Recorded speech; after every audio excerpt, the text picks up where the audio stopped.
Boa noite a todas e todos. Primeiramente, quero desculpar o atraso. Quem está aqui na sala, lá no YouTube, a gente está com um probleminha técnico aí com a Mariana, uma colega que vai estar hoje aqui com a gente, trazendo algumas reflexões. Então, primeiramente, esse informe.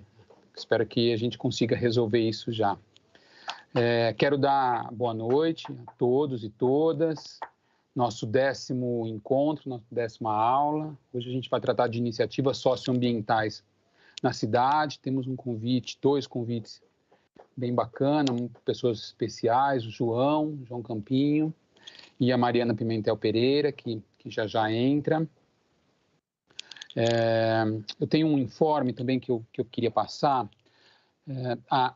O evento de amanhã, que era uma aula com a Hermínia, vai ficar remarcado para o dia 9. Na verdade, esse evento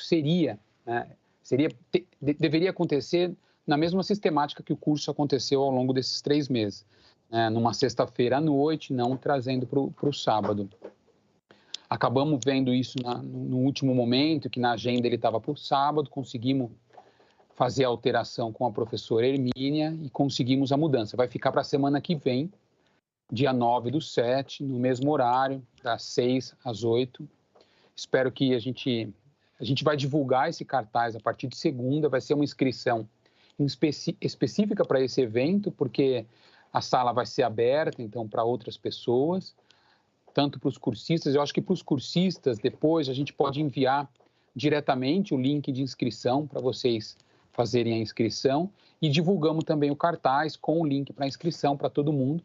E aí, na semana que vem, a gente se encontra aqui para esse último encontro, essa última aula, e que vai representar a jornada em defesa do direito à cidade, que é um evento que a gente tem tentado realizar todo ano para trazer reflexões, sobre os conflitos, sobre a luta na cidade.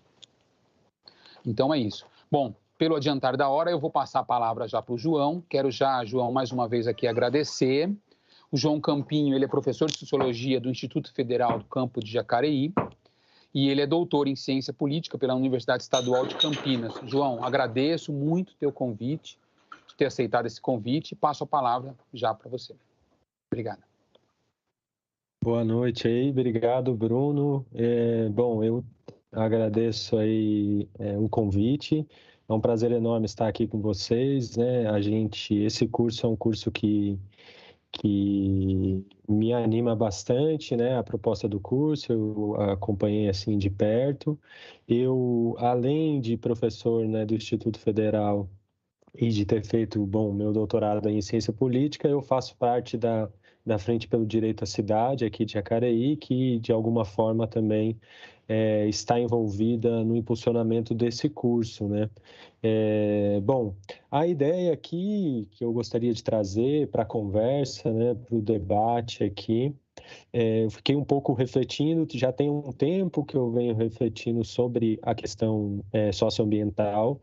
Não é exatamente, né, o que eu me dediquei a pesquisar no mestrado, no doutorado, né? Eu pesquisei, né, sindicalismo, então, de alguma forma, estamos em outro contexto, mas eu acredito que as reflexões que eu tenho tentado fazer, junto com a Frente pelo Direito à Cidade, né, e pessoalmente, junto com os movimentos sociais, inclusive com o MST, permite trazer algumas contribuições aqui para pensar esse tema tão fundamental para o momento que a gente está vivendo agora, né? De alguma forma, a pergunta que norteia assim, o que eu gostaria de apresentar para vocês é pensar assim, quais são os desafios principais ou as questões principais que o movimento sindical e popular deve levar em conta ao pensar as questões ambientais no contexto que a gente está vivendo hoje. Essa, de alguma forma, vai ser o norte das questões que eu gostaria de trazer nesses poucos minutos aí. Também ouvir o que vocês e que a Mariana, espero que dê certo também, para que ela possa colocar algumas contribuições. Dentro disso, o que a gente já sabe, apesar de muitos de nós negarmos, né, é que a gente vive um contexto de intensificação das crises ambientais, né? Sem dúvida nenhuma, a própria pandemia e a situação que nós estamos vivendo agora, né, já tem diversas pesquisas que mostram isso, que a degradação ambiental tem responsabilidade, né, diante do que nós estamos vivendo agora, e a gente, negando ou não, o que as pesquisas científicas têm mostrado é que a tendência é que, se não houver uma mudança na forma de produção e a forma da vida em sociedade no planeta, a tendência é que a vida na Terra esteja ameaçada pela forma como a produção e a economia se dá no mundo hoje, né? Isso às vezes parece um pouco apocalíptico, mas é inegável que existe um contexto de degradação e de destruição que ameaça a vida na Terra, né? Então, acho que esse é o contexto que os movimentos sociais e populares devem se perguntar e se refletir sobre isso, né? De alguma forma, se a gente vai pensar de forma geral, a questão ambiental, ela se tornou um tema, né? E não só a questão socioambiental mais recente, né? Colocando esse adendo do sócio, que é muito importante, né? De que a questão ambiental, ela não é uma questão de um ambiente separado do ser humano, mas que tem a ver com o modelo de sociedade que a gente tem, né? Por isso, uma questão socioambiental, né? Mas, bom, a origem da questão ambiental assim, mais divulgada e difundida em torno da década de 60 e 70, com os movimentos ambientalistas no mundo todo, né? Que, de alguma forma, eram movimentos mais tipicamente de classe média, né? Que pautavam algumas questões relacionadas às questões ambientais, mas que eram movimentos descolados, de uma certa forma, da luta dos trabalhadores, da organização nos bairros, das organizações sociais, né? Bom, dentro disso, desculpem aí meus filhos aqui, que é a coisa do remoto, né? Fiquem, faz parte. O molecada aqui está reclamando de alguma coisa. Bom, mas a questão é que, independente dessa origem aí na década de 60, vamos dizer assim, a verdade é que a questão ambiental, né, pensada como nós vamos encarar o modelo de vida no mundo, né? Ele tem uma herança, inclusive, dos povos tradicionais, povos originários, povos indígenas, inclusive do Brasil, que pautam formas já de maneira milenar, formas de sociabilidade extremamente harmônicas e imbricadas com a natureza, né? Então, não essa ideia de que o ser humano é uma coisa e a natureza é outra, mas a ideia de que existe uma interligação muito profunda entre nós, que somos natureza também, e o ambiente que nos cerca, né? Essa herança indígena é uma herança muito importante, né?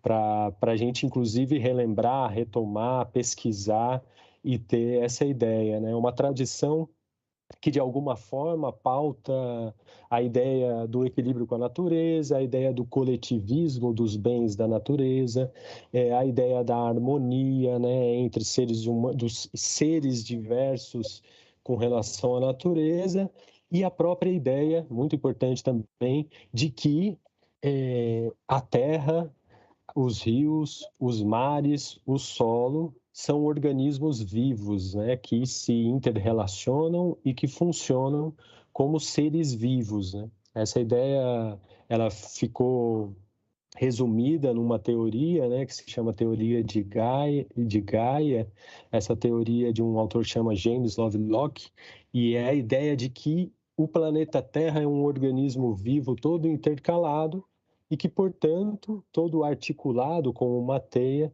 e que, portanto, a ocupação humana e a forma como se produz a vida humana na Terra altera essa teia, essa interligação que é a Gaia, né?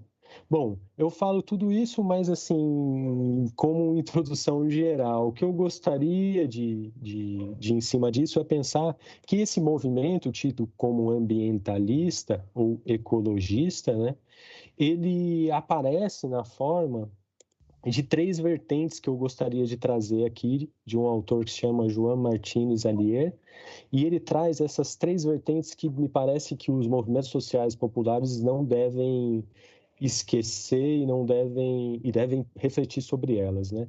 Então, uma primeira vertente desse movimento é uma ideia do culto ao silvestre, então o culto à natureza, o amor à natureza intocada, aos bosques, aos lagos, né?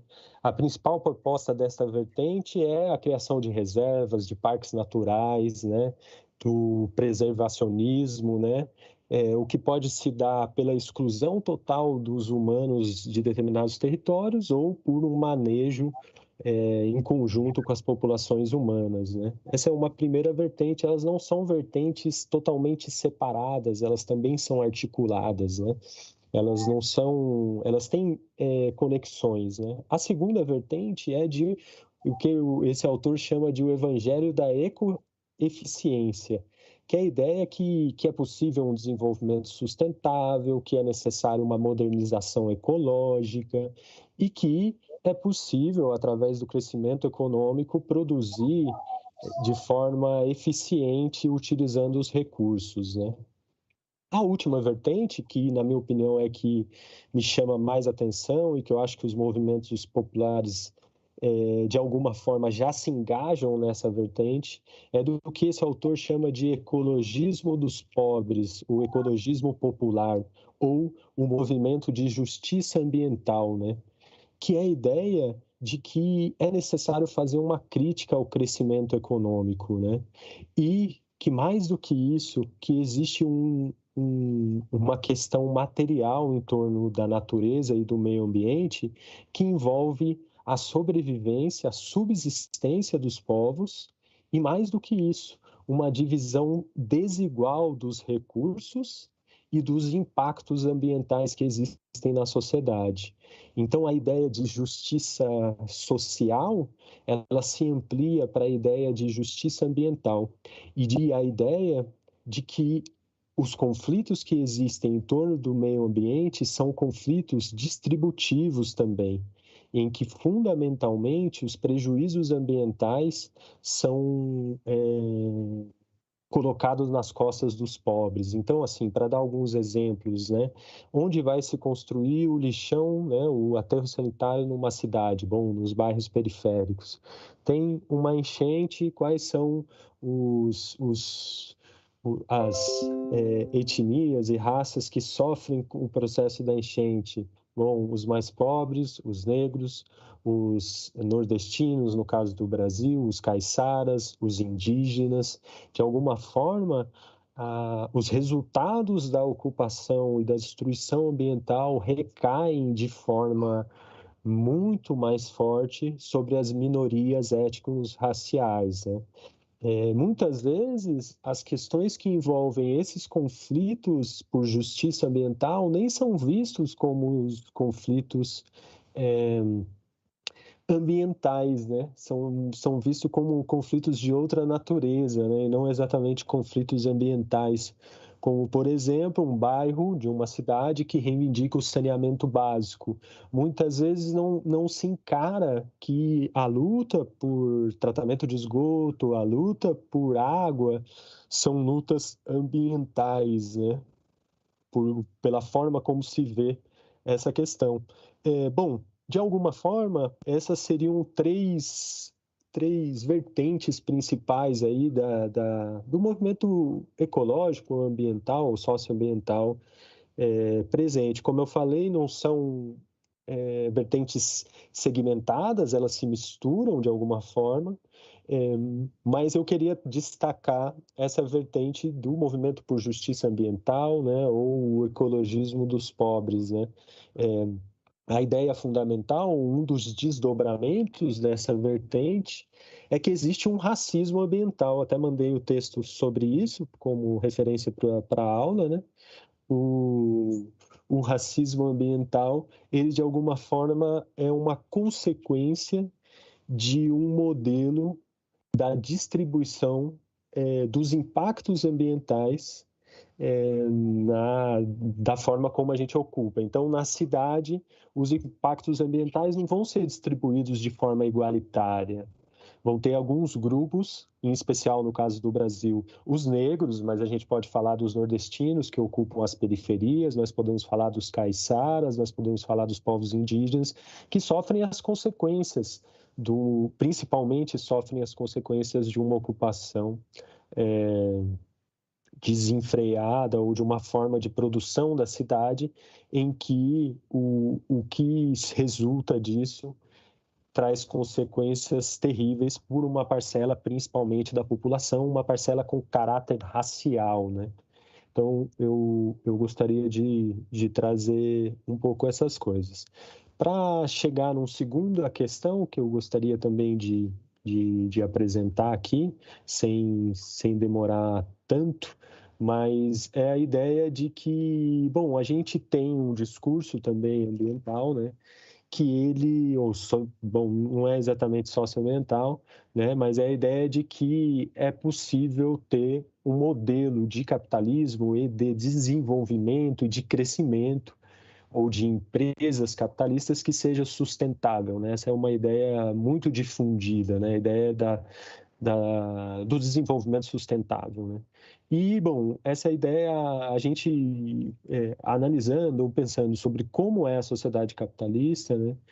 No fundo, dá para a gente perceber que capitalismo e desenvolvimento sustentável é uma contradição em si, né?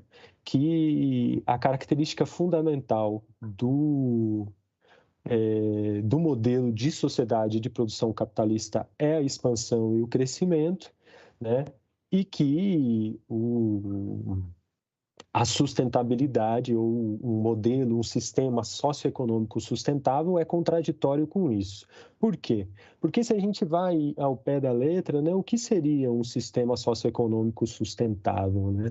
Seria um sistema que não destrua a biodiversidade e nem altere as condições ambientais numa velocidade que impeça a regeneração, né? Por outro lado, seria desenvolver atividades econômicas que não coloquem em risco as futuras gerações, né? Então, manter recursos para futuras gerações. Se a gente pensa no modelo de produção capitalista, ele, evidentemente, por seu crescimento natural e a sua busca por expansão, é inviável garantir a possibilidade da existência das gerações futuras e permitir a capacidade de regeneração do planeta, né? Então, eu queria também trazer essa discussão sobre a incompatibilidade, vamos dizer assim, entre um modelo produtivo capitalista e a chamada sustentabilidade, né? Bom, dentro disso, para tentar um pouco finalizar, eu acho que eu já falei aí em torno de 20 minutos, gostaria de falar no máximo meia hora, né? Bom, dentro dessa ideia de modelo de sociedade, o quanto essa sociedade trata o meio ambiente de forma desigual, gostaria de mostrar também, né? Nós temos vários dados que mostram que a degradação ambiental por parte dos setores mais abastados da sociedade é muito mais significativa do que os setores populares, né?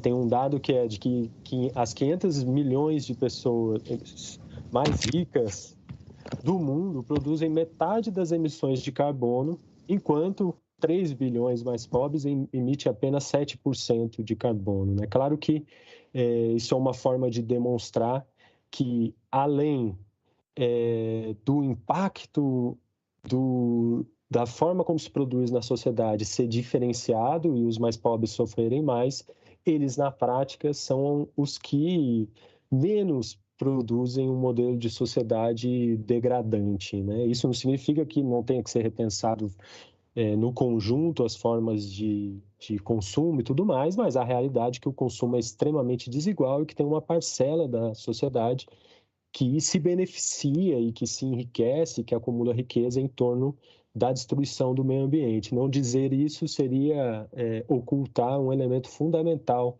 da forma como a situação se ocorre, né?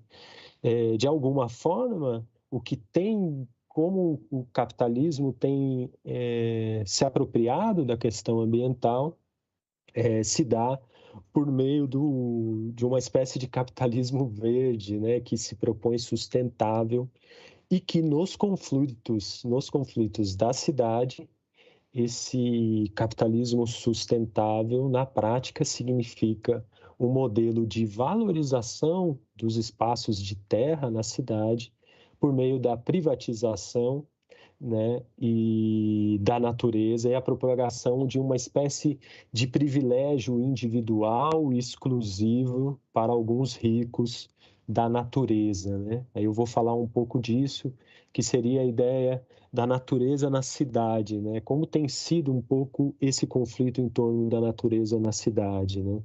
Então, se a gente pensar a ideia, né, de jardins, espaços públicos, né, dentro da cidade, não é uma ideia exatamente nova, mas também não é tão antigo assim, né? E de alguma forma, os jardins, os parques, né, os espaços de lazer e de natureza na cidade são espaços de disputa de poder, né? São espaços que envolvem a reorganização das cidades e, fundamentalmente, a valorização da terra em determinados lugares da cidade, né? Então, a natureza na cidade acaba tendo duas funções, né? Um caráter mais estético, de jardins formais, de jardins ingleses que imitam a natureza, mas que não têm uma espécie de utilidade do ponto de vista alimentar, por exemplo. E a outra ideia, que é a ideia da valorização da terra por meio da valorização e da privatização da natureza na cidade, né? De alguma forma, a ideia, o que se tem se propagado é a ideia da propriedade privada que, bom, de condomínios de luxo ou de regiões da cidade mais voltadas para parques e para a natureza. No caso dos condomínios, nega-se, inclusive, o caráter de que a natureza não é algo separado das pessoas e da vida social, né? A natureza, ela é resultado da ocupação humana e da interação humana. E o que busca se fazer isso é construir espaços que sejam isolados e para poucos dentro de condomínios e tudo mais. Para finalizar um pouco essa apresentação, não vou conseguir falar tudo, mas também eu posso trazer na sequência do debate, da conversa, né? Eu gostaria de apresentar um vídeo rapidamente. Ele tem 2 minutos para não assustar ninguém. Esse vídeo, ele trata de um condomínio aqui em Jacareí, que se chama Arboville, que está sendo construído muito próximo a áreas de zonas, né, tanto rurais quanto ambientais, né, do plano diretor que está sendo, né, que vai ser revisto e que a prefeitura está tentando rever em meio à pandemia. E, de alguma forma, esse condomínio, que se chama Arboville, essa é outra característica, os nomes sempre falam da natureza, né? Então, por isso Arboville, mas a gente pode citar vários nomes de condomínios que se referem à natureza. Então, são alguns minutinhos, são 2 minutinhos, eu vou compartilhar aqui tanto o som quanto a tela, e espero que vocês consigam ver e ouvir com nitidez essa propaganda do Arboville.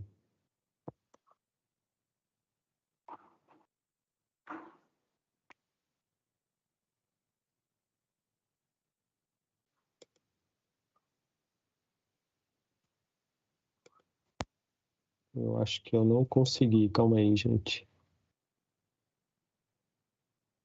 Agora. Agora vai.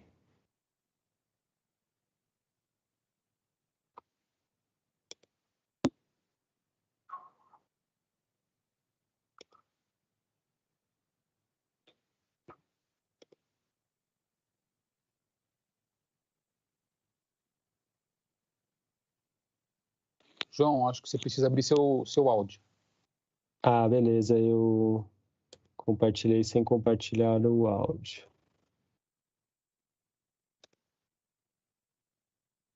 Isso é um probleminha que rola direto.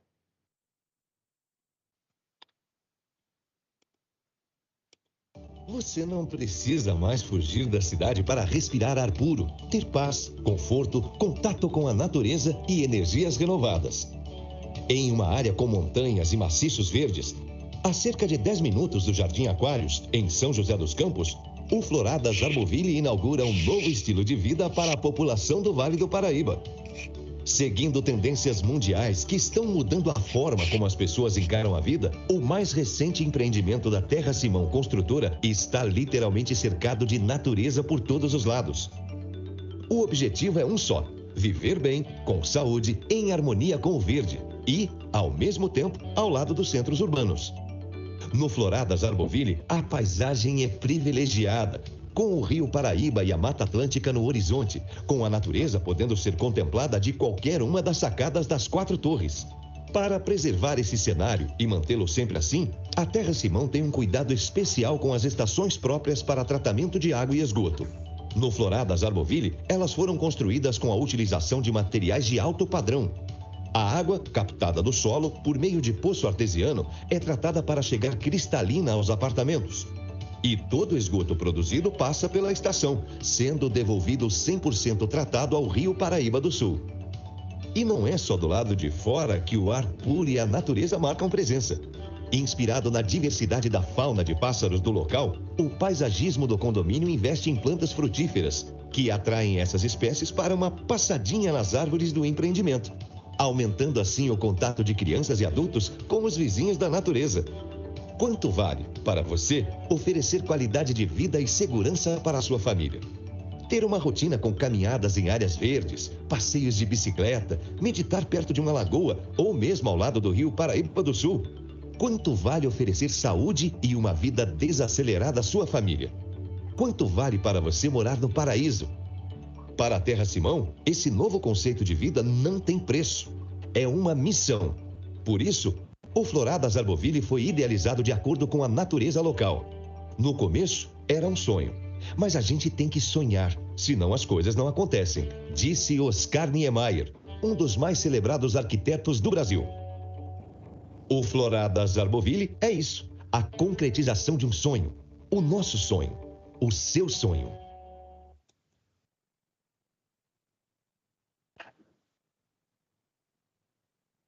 Não sei se parou aqui. Parou a apresentação? Parou sim.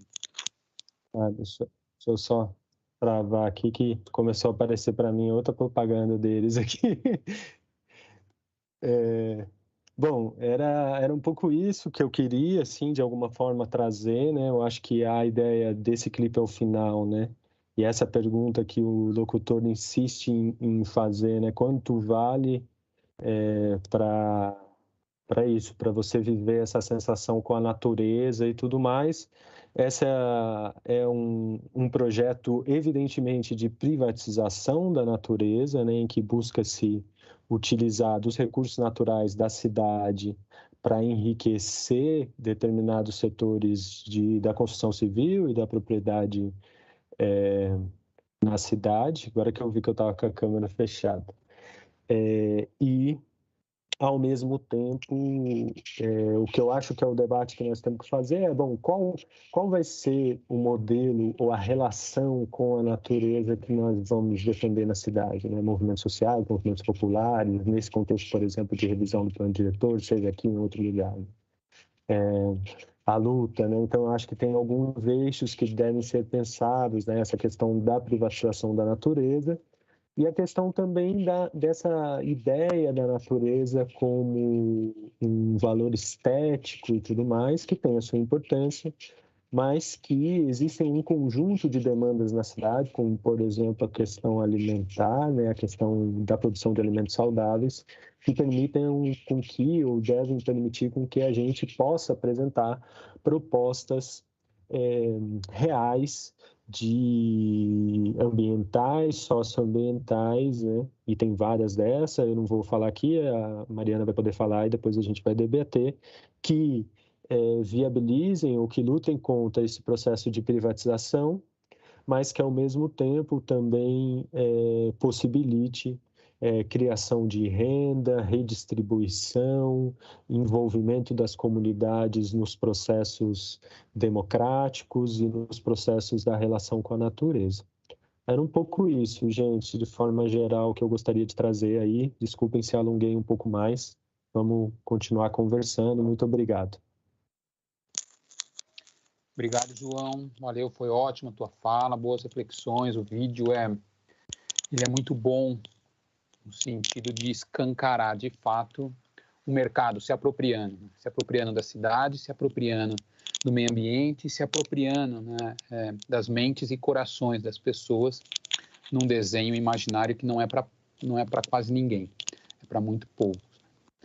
Bom, eu fico muito feliz de ter a Mariana Pimentel Pereira aqui. Importante que deu certo, né, Mariana? A gente teve alguns problemas, mas muito bacana que você conseguiu, deu tudo certo.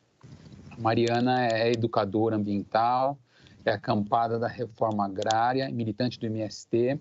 Mariana, obrigado por ter aceitado o convite, tá? E aí, feito em nome do João.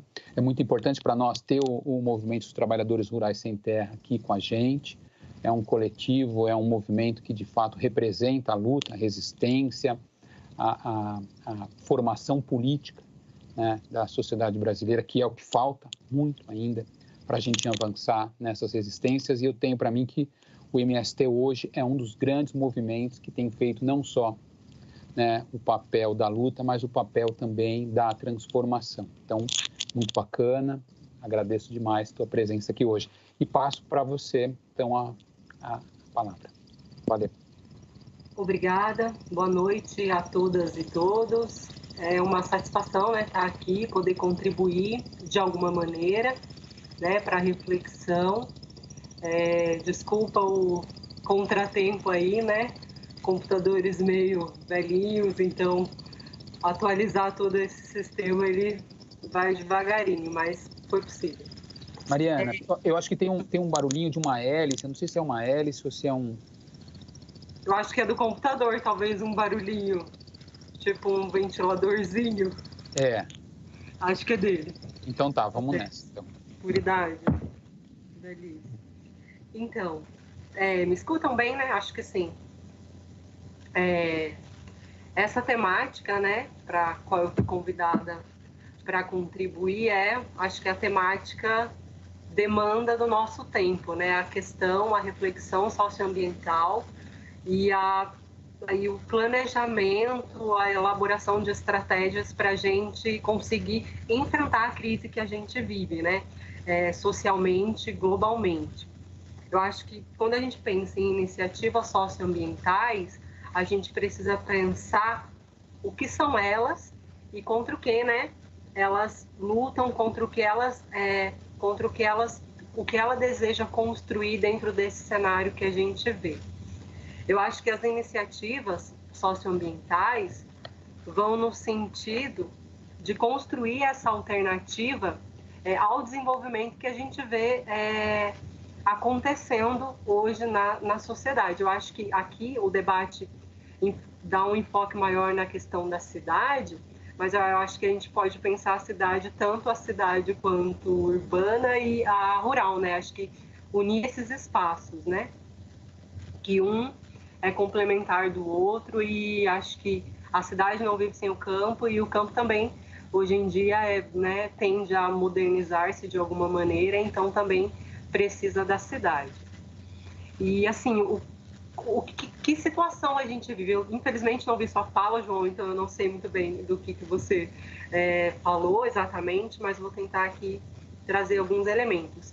Que crise a gente vive hoje, né? A gente vive essa crise social, que é a intensificação cada vez maior das desigualdades sociais, né, entre nós, seres humanos, né? Acho que eu entrei aqui, o João estava passando alguns dados, e a gente vive isso, uma extrema concentração da riqueza, né, na mão de uma pequeníssima parcela da sociedade, e isso se reflete na concentração e na posse, né, no domínio dos bens da natureza, dos recursos da natureza, né, que a população, o povo, não tem esse acesso, esse poder, esse domínio.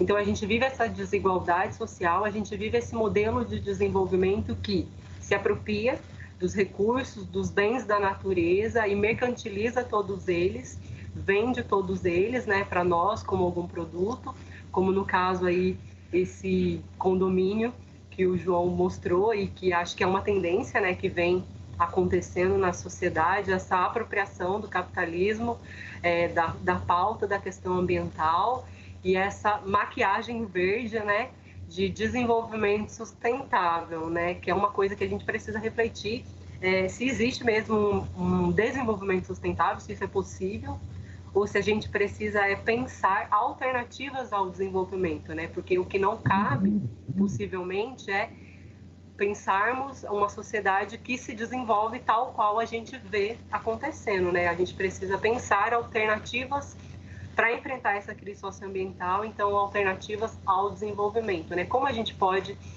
criar maneiras de sociabilidade diferentes das que a gente tem reproduzido, né? Na maior parte da sociedade. Então, o que representa, né, essas iniciativas? Eu acho que elas representam no âmbito individual, porque elas surgem por iniciativas individuais de pessoas, né, que a partir da reflexão e do entendimento da crise socioambiental passam a tomar iniciativas no seu cotidiano, né, na sua microparte, e também a gente consegue perceber esse movimento articulado em coletivos, em movimentos sociais, em comunidades, seja de bairros, comunidades que tenham algum tipo de identidade que se una. Então, a gente vê esse diálogo, né? Parte desde, por exemplo, uma pessoa que ciente da questão da mobilidade urbana na cidade passa a andar mais de bicicleta e deixa de usar o carro todo dia ou passa a usar mais o transporte público. Isso é uma iniciativa de caráter mais individual, mas que dialoga com essa crise, né, socioambiental, e é uma forma de tentar contribuir. E também outras que são o que a gente vê, por exemplo, hoje em dia na cidade, que vai de encontro com a questão da alimentação, pouco a pouco essa tomada, né, das pessoas, da presença das pessoas nas praças, da presença das pessoas fazendo algum tipo de cultivo, plantando árvores, manejando algumas hortas nos centros urbanos, né? Então, essa temática também se aproximando das cidades, tanto na iniciativa individual de pessoas, quanto na iniciativa de grupos e essa ação, né? Eu acho que as iniciativas, então, as iniciativas socioambientais, elas tentam nos trazer alternativas apoiadas em pilares importantes, que é a superação, né, dessas desigualdades sociais. Então, a gente reflete sobre isso e tenta avançar na construção de uma outra sociedade.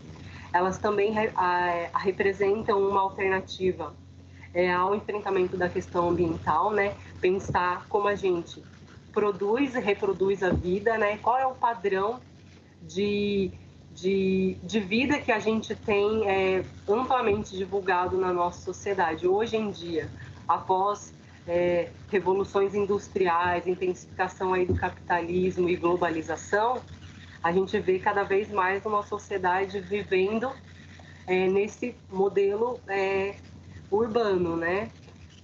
Computador, carro, energia elétrica, toda essa tecnologia. Então, como elaborar essas estratégias para, né, enfrentar essa questão ambiental? E também acho que as iniciativas socioambientais vão também no sentido de proporcionar, pensando aí já mais na questão de trabalho, uma alternativa de geração de renda também, né? Diferente como possibilitando alternativas. Eu acho que o que eu percebo nas iniciativas socioambientais, em diferentes contextos, é que elas tentam se apoiar nesses pilares, o social, o ambiental e o econômico, e tentam, de alguma maneira, trazer alternativas a tudo que está posto na sociedade e como pensar caminhos para superar o que a gente tem como predominante até o momento, né? E o que a gente tenta, eu acho que o importante dentro dessas temáticas e dessas ações é fazer essa relação, né, do nosso contexto local com o contexto global, né? O que a gente vive de dificuldades e problemas no nosso contexto mais local, na nossa comunidade, no nosso município, tem a ver com toda uma articulação global, né, planetária, de uma sociedade capitalista que, do seu centro pensante, dissemina, né, a sua estratégia e vai cooptando e transformando todo o globo, né, o planeta, a fim de atender os seus interesses e de prosseguir com esse plano, né? Porque é um plano, né, estratégico de dominação de todos os meios de produção, de todos os meios de reprodução da vida. E é o que a gente precisa, né? Vejo eu, enquanto militante do MST e acampada da reforma agrária, que uma iniciativa muito importante, e acho que uma luz aí na caminhada, é a retomada e o retorno da população, das pessoas, do ser humano à terra, né? Eu acho que uma iniciativa socioambiental que a gente percebe muito forte acontecendo, pelo menos em alguns contextos isso é bastante nítido, de algum modo, o retorno, a reaproximação do ser humano com a natureza. Seja por perceber essa crise, né, e com as suas angústias buscar se reaproximar e pensar outras formas de viver, ou porque por dificuldades, né, que se vivencia nas cidades, né? Então, o retorno à terra e essa reaproximação vejo como o retorno necessário, né, talvez aí do ser humano, para a gente pensar mesmo formas de fugir dessa crise e criar novos futuros, né, novas possibilidades. No contexto aqui do Vale do Paraíba, existem, acredito, inúmeras iniciativas e eu posso falar de algumas que eu tenho conhecimento, de algumas que eu participo e que mostram um pouco do potencial e de como as coisas vêm acontecendo, né? No caso, no campo, no modelo de desenvolvimento, né, para o campo, uma alternativa que vem se consolidando cada vez mais é a agroecologia, né? É pensar novas formas de produzir no campo, novas formas de se relacionar, novas formas de cuidar da natureza e de produzir o alimento, né? Então essa tem sido uma crescente nos movimentos e acho que até nas cidades, porque a gente também percebe o movimento da agroecologia urbana na cidade, né? Então as pessoas têm se interessado, e acho que agora num contexto de mais, né, de crise econômica, de aumento do preço,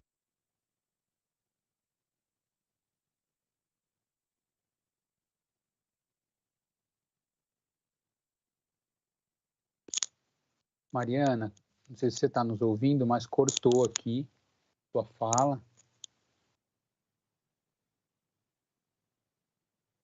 Acho que foi para todos, né? Sim, não sei se ela caiu. Acho que caiu a internet dela, Bruno. Vou tentar contato com ela aqui de novo. Tá. Eu vou... André, eu aproveito para... Vou te passar o nome de uma pessoa que também está sem conseguir entrar na sala. Pode passar.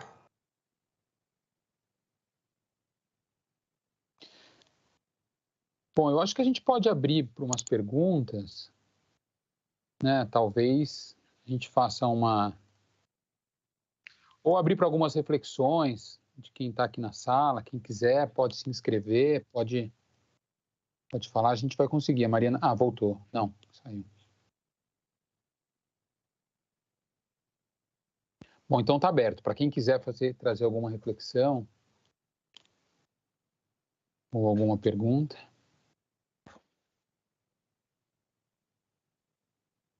Enquanto o pessoal se anima aí também, Bruno, eu posso, bom, falar algumas coisas que eu deixei de falar. Ótimo, João. Mas, assim, também quero ouvir vocês, assim, bom, mas a gente sempre acaba deixando alguma coisa fora, né? Então, assim, a Mariana, de alguma forma, não sei se tem alguém que quer falar. Tá. Não, a Mariana voltou. Ah, lá, voltando. Ah, legal. Olá. Oi, Mariana. Tudo certo? Desculpem, pessoal, por todos esses contratempos. Não, tudo certo. Super tranquilo. Só não sei em que parte que parou, eu continuei ouvindo vocês e vocês não me ouviam, aí eu desliguei e religuei. E agora deu certo.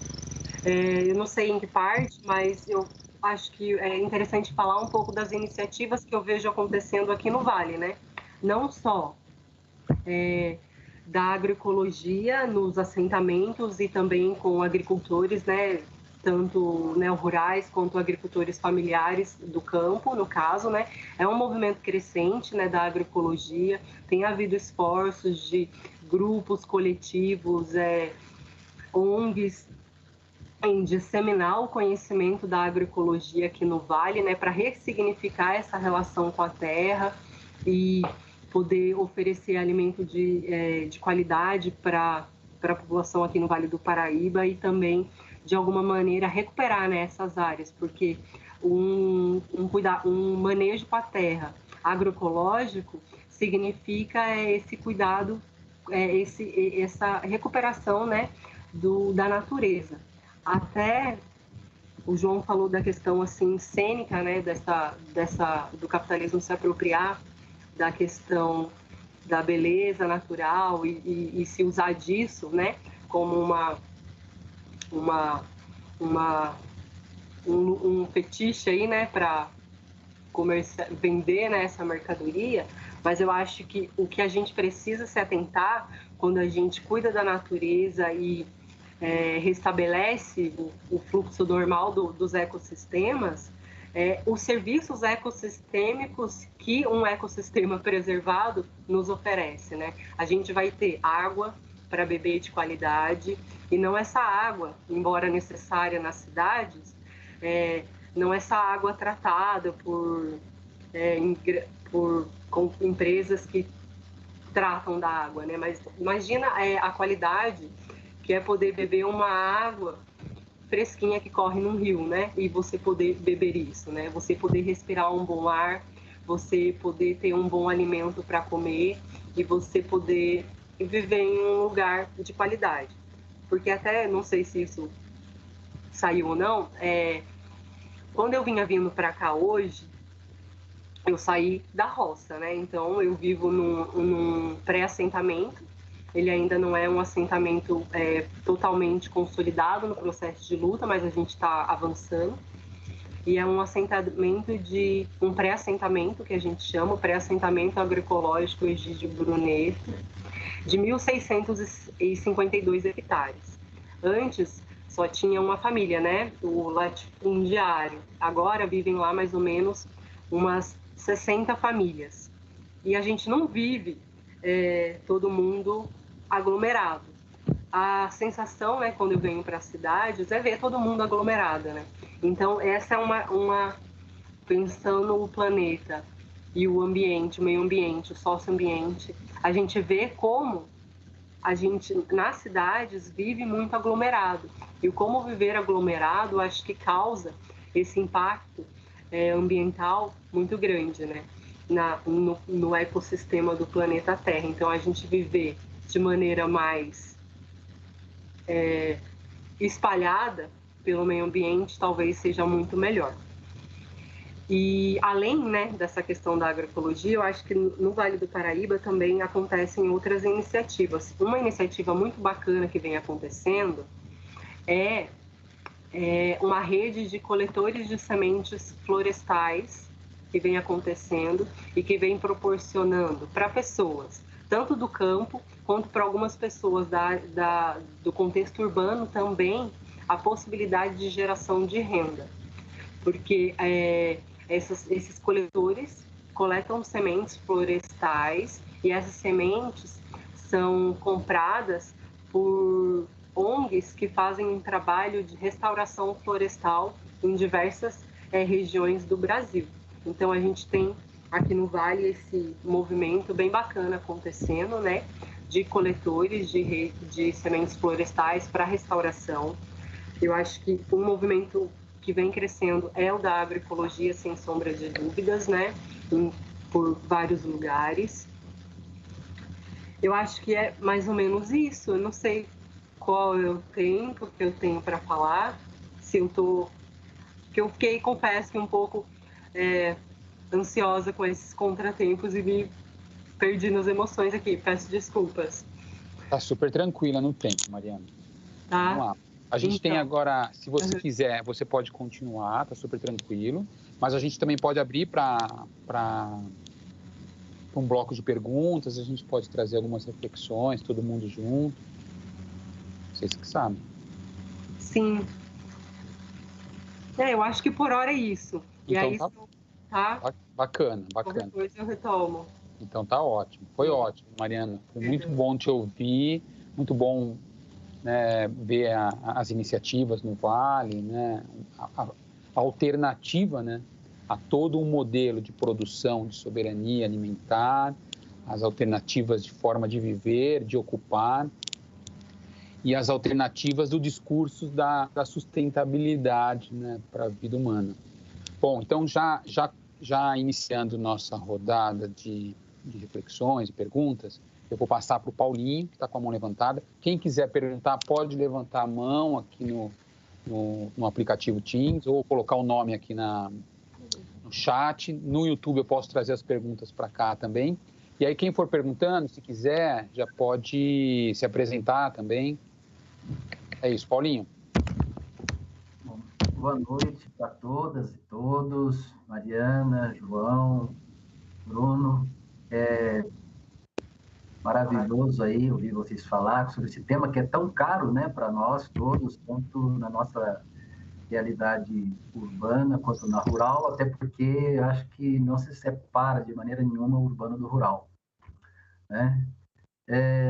Eu gostaria de trazer um ponto que me chamou muito a atenção no vídeo que o João apresentou para nós. E é interessante que essas coisas são sempre apresentadas como empreendimento, né? Então, assim, só que na realidade se implanta, né, esses loteamentos, esses condomínios, no primeiro momento, com uma determinada infraestrutura de grande impacto, né, ambiental, e depois de realizado, vendido, tudo isso é transferido para uma gestão do município, e daí para frente, todo o custo, né, de manutenção dessas infraestruturas, ele de forma injustamente compartilhada com todos os cidadãos, né, todas as pessoas, né, que moram na cidade ou no seu entorno. E aí, um detalhe, inclusive, alguém até já fez um comentário aqui sobre a apropriação, né, transformando em mercadoria muitas coisas que não devem ser tratadas, como, por exemplo, meditar à beira do Rio Paraíba, como é algo assim extremamente fantasioso, considerando ali a localização que a gente particularmente conhece. A outra coisa é o sistema de abastecimento de água. Lá faz uma menção que é através de poço artesiano. Nós sabemos que aqui em Jacareí é um sistema de saneamento autônomo, né, municipal, que é o SAI, Mas esse sistema de captação de água do subsolo por poço artesiano, ele já não é considerado como vantajoso em outros sistemas de gestão ambiental, como a Sabesp, por exemplo. Porque os poços artesianos, eles têm uma vida útil. E aí é que está exatamente a questão, porque quando esse poço artesiano vier a necessitar de uma recuperação, de uma manutenção, esse serviço vai estar totalmente colocado na mão do poder público local. Ou seja, será um ônus no futuro para o próprio município. E o que isso significa? Significa que, nesse momento, lá no vídeo, falar que capta do subsolo, através de poço artesiano, e traz essa água tratada para o uso do condomínio,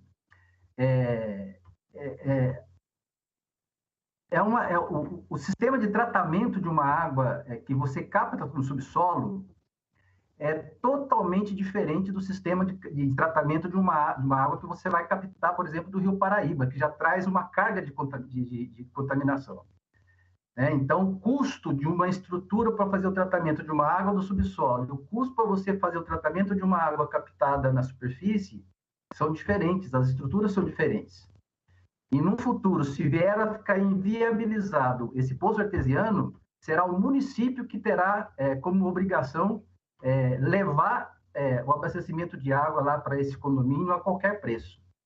Então, eu queria trazer essa reflexão para o nosso tema, que eu acho que esse tema é relevante, e dizer que sempre que se coloca, faz um empreendimento, aí tem uma compensação ambiental, né? Essas compensações ambientais, elas nunca equivalem efetivamente ao prejuízo, né? Ou ao impacto, né? Que um investimento dessa ordem traz ambientalmente para as pessoas.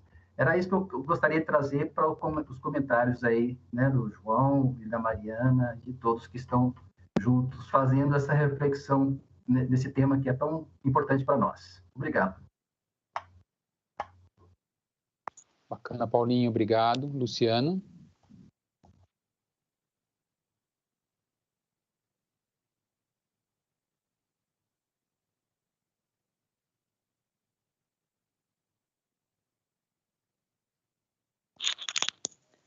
Luciano, consegue falar? Não estou conseguindo. Abriu. Então, estamos sim. Tá.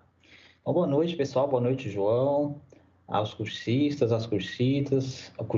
Bruno, pessoal da ITEP aí. Eu sou o professor Luciano, do Instituto Federal, né, que o pessoal do curso já me conhece. Eu queria trazer alguns elementos aqui para contribuir com a conversa, né? Eu me lembro, João, de que em 2015, né, o João e eu começamos no Instituto Federal em 2014. Somos colegas de trabalho.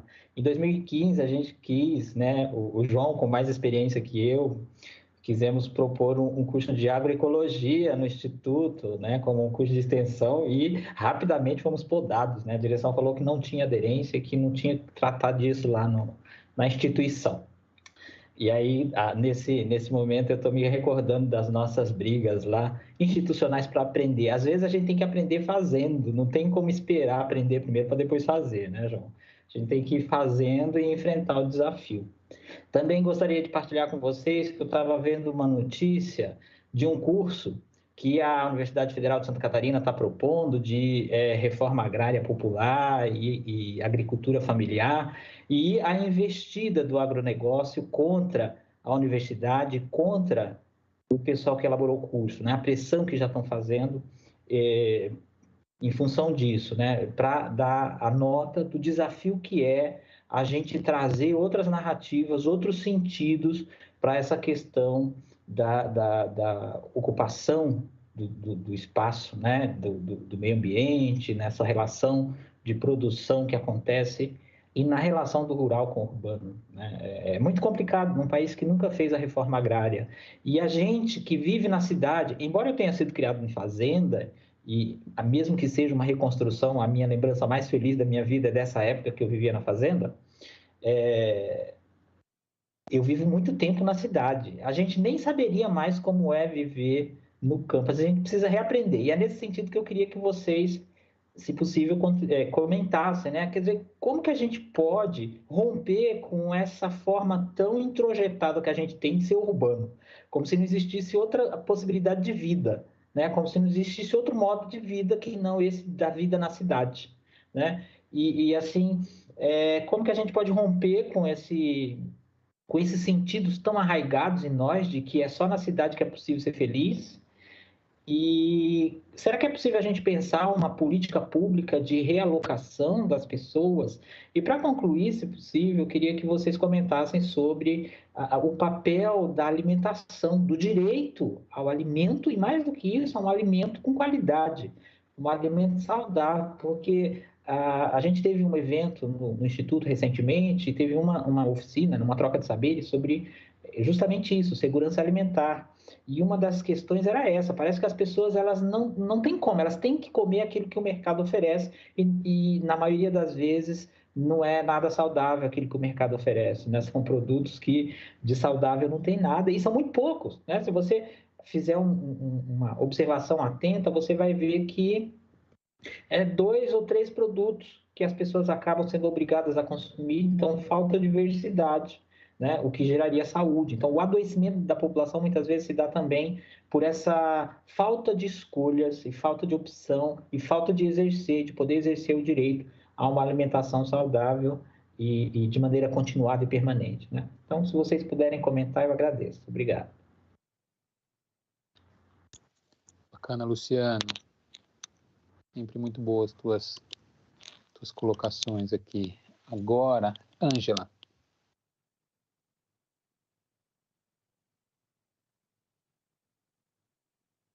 O microfone está desligado, Ângela. Vou tirar. Isso, aqui bacana. também dá problema, viu, Mariana? Gente, então, boa noite. Primeiramente, quero agradecer, né, por esses meses aí de curso, Bruno. Ainda bem que tem você com a sua luta, força e sempre nos impulsionando a estudar mais. Foram sextas-feiras maravilhosas. Gratidão.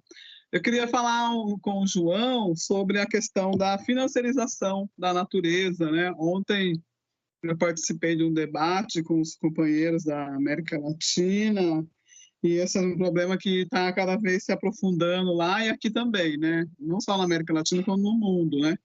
E esse problema, o mais que afeta são as mulheres, porque a financiarização vai tirando o direito delas ao território. Muitas não conseguem mais ir buscar o alimento ou então o produto para vender. E se as mulheres começam a pressionar, falam que elas são contra o desenvolvimento, né?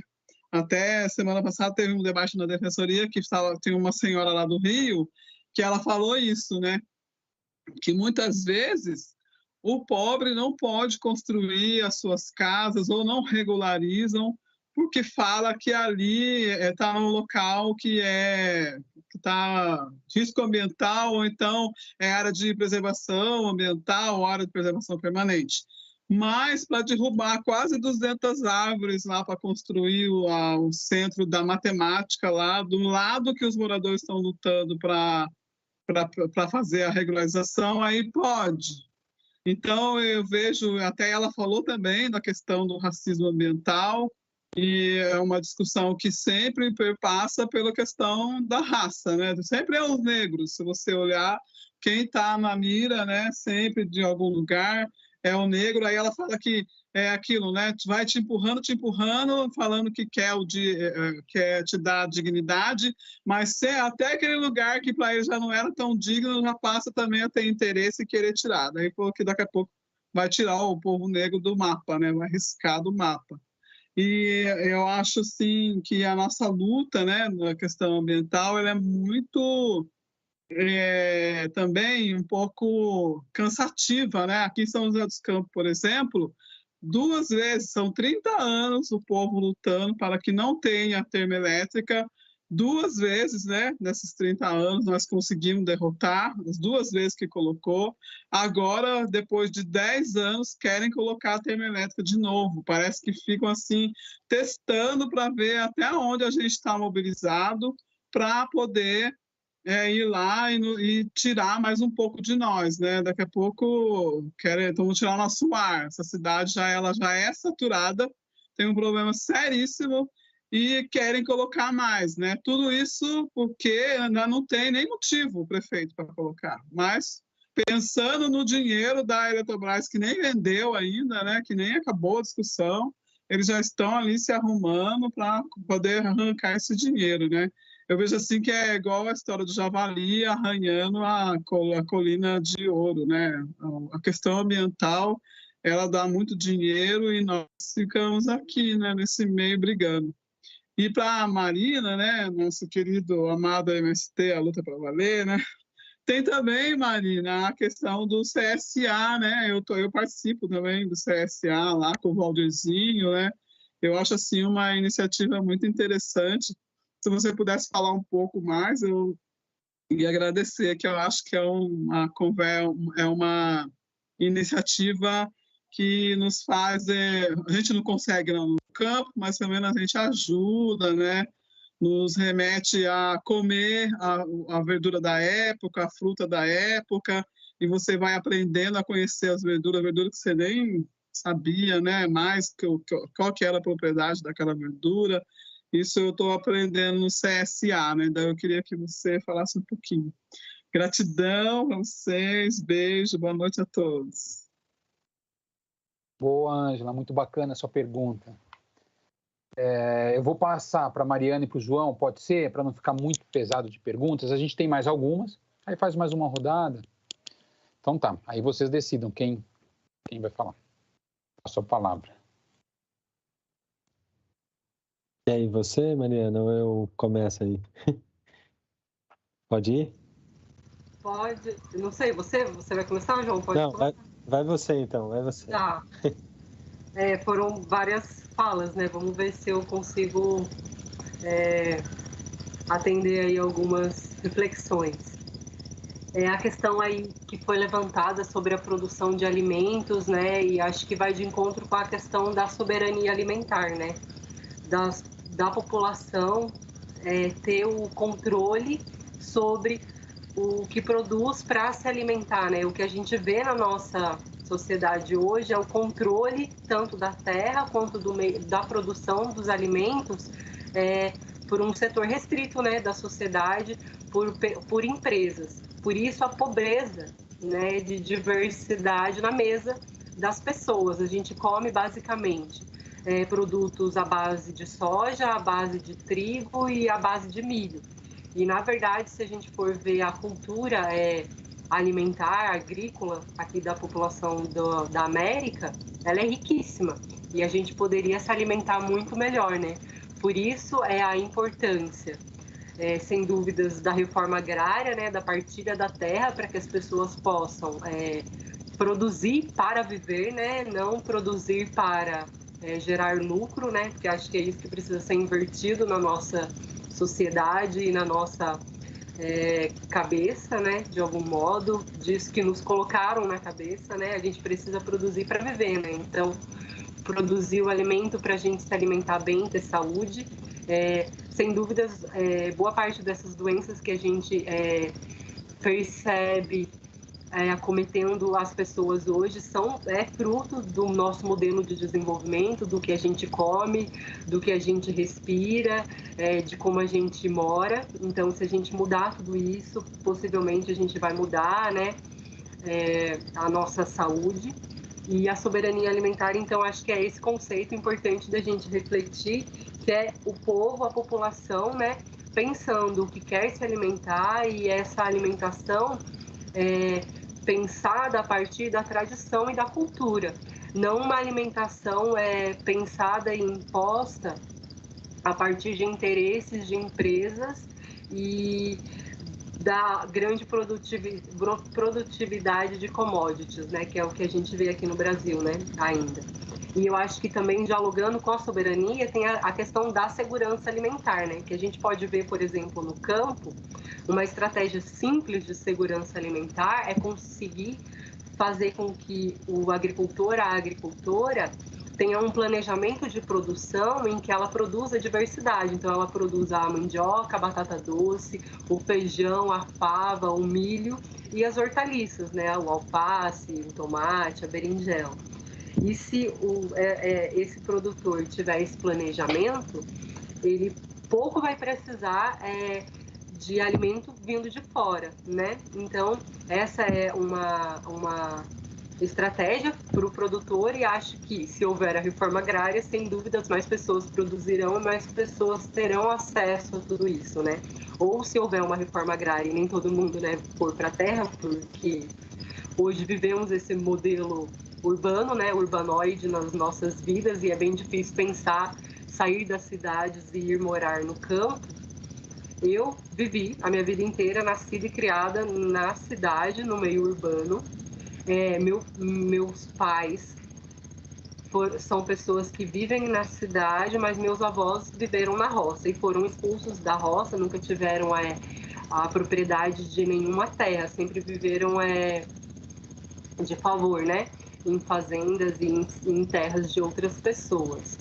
E eu fiz esse movimento de regresso ao campo. E aí é como construir e desconstruir novos valores e padrões, né? Para que a gente possa viver de uma outra maneira. A gente na cidade é acostumado com energia elétrica, é acostumado com fogão a gás, com banheiro e privada que dá descarga, né? Tudo isso. Então, pensar outras maneiras de viver. E acho que o Paulinho falou sobre a questão do saneamento, né? Desse condomínio em Jacareí. E o que eu pensei quando ele estava falando é que existem muitas outras maneiras de pensar e de tratar o esgoto doméstico, por exemplo.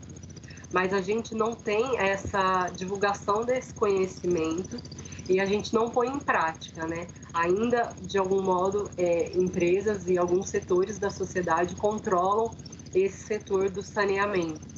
E a gente poderia ter várias estratégias, e acho que poderiam ser, inclusive, desenvolvidas na cidade, de saneamentos de maneiras mais individuais, mas que contemplassem a necessidade, essa demanda de cuidar, né, do esgoto.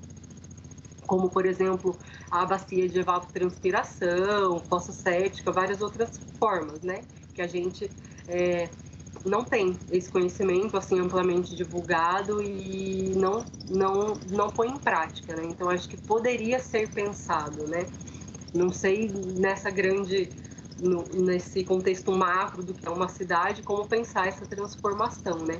Mas pensar essa transformação é necessária. E a Ângela, eu acho que talvez eu até te conheça, Ângela. Não sei se você conhece o pessoal do Centro Dandara, em São José dos Campos, mas você falando fez com que eu me lembrasse de companheiras que frequentam o Centro Dandara. Ela comentou sobre o CSA, né? Que é Comunidade que Sustenta a Agricultura. É uma nova maneira que está se construindo, né, no campo agora brasileiro, é uma nova maneira de produzir e de comercializar esses produtos.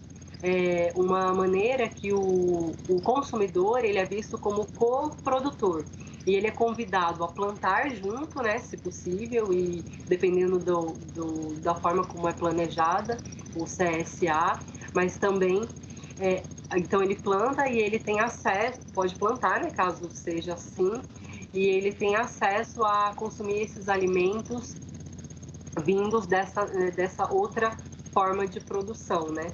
E aí é isso, os alimentos têm essa sazonalidade, então o que está na época é o que o consumidor vai consumir, ter acesso, passa a ter, né, maior conhecimento e entender mais sobre isso.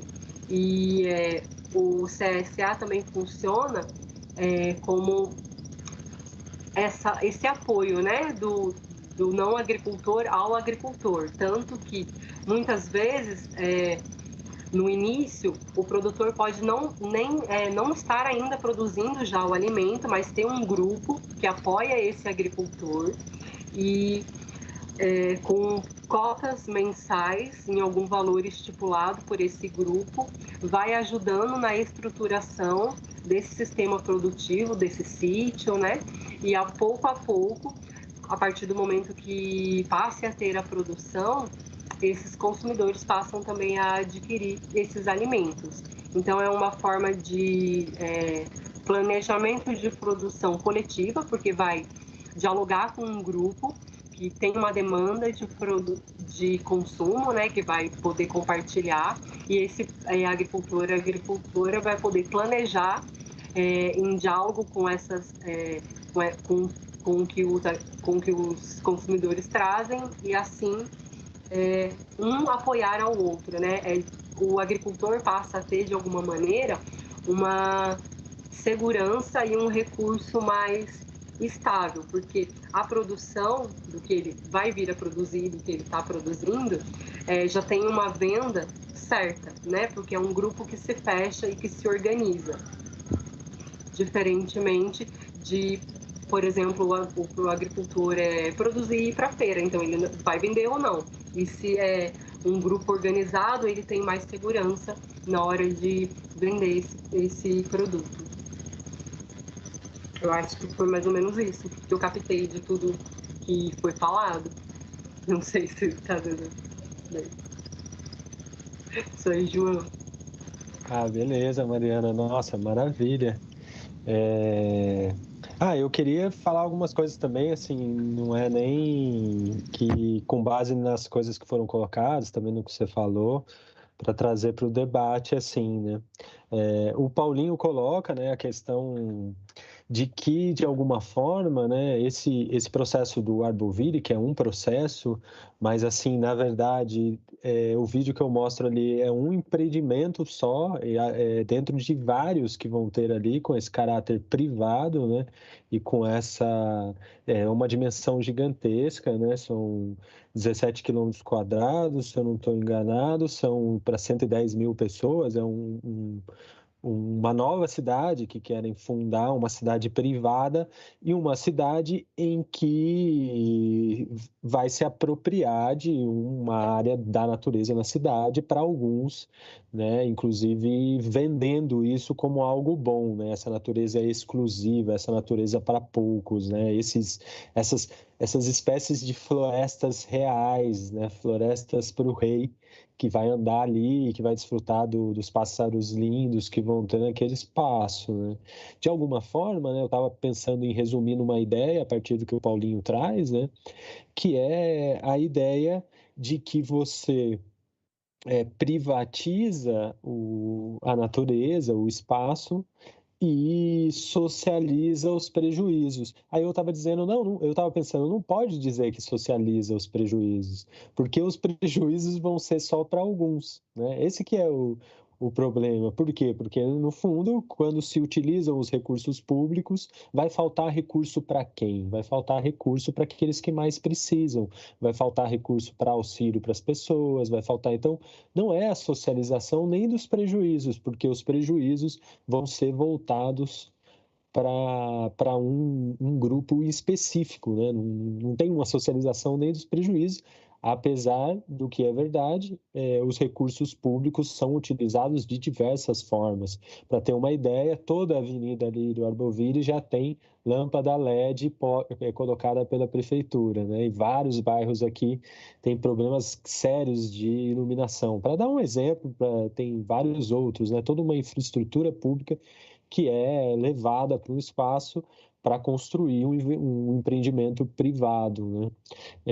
Então, eu queria trazer isso. A outra coisa, o Luciano fala aí um pouco dessa questão lá no Instituto e tal, eu tenho encarado mesmo e eu tenho visto que não sou só eu, né? Essa coisa da necessidade da pauta socioambiental e da gente construir modelos alternativos com uma coisa mesmo de aprender fazendo, né? E o que eu tenho visto é que é isso mesmo, né? Que a coisa, inclusive, o plantar é assim mesmo e o repensar a relação com o meio, né? Que passa por mexer na terra, por experiências práticas, né?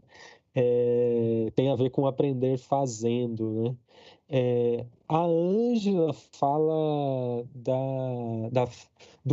de como as mulheres, né, são o objeto ou o prejuízo principal desse processo de apropriação, de privatização da natureza, e assim, eu concordo plenamente, assim, acho que é um processo histórico em que tira-se o papel que as mulheres possuíam na relação com a terra, né? Nesse controle da relação com a terra, e acho que é muito pertinente essa colocação aí vamos dizer assim, já que a gente disse o racismo ambiental, o machismo ambiental, né?